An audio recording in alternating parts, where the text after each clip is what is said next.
Қалқанша без ағзадағы кішкентай ғана көлік орталығы. Ол тироксин мен триодтиронин сияқты маңызды гормондарды бөледі. Бұл гормондар жасушалық метаболизмді іске қосып, энергия өндірісін арттырады. Сенің көңіл күйіне Қанша без біздің энергия генераторы. Ол тироксин мен триодтиронин гормондарын бөледі. Бұл гормондар әр жасушаға жетіп, зат алмасуды жылдамдатады. Дене Қалқанша без мойын алдында орналасқан кішкене ғана мүше, бірақ оның жұмысы ғажап. Ол ағзада энергия өндіруді, жүрек соғуын, дене қызуын, тіпті өсу мен дамуды реттейді.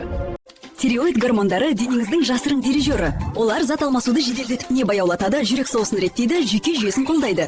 Балаларда өсу мен ақыл-ой дамуына тікелей ықпал етеді. Қалқанша безінің бір ауруы гипотиреоз, яғни гормон аз бөлінеді. Белгілерін байқайық: әлсіздік пен ұйқышылдық, салмақ қосу, суыққа төзімсіздік, шаш түсу мен терінің құрғауы, көңіл күй.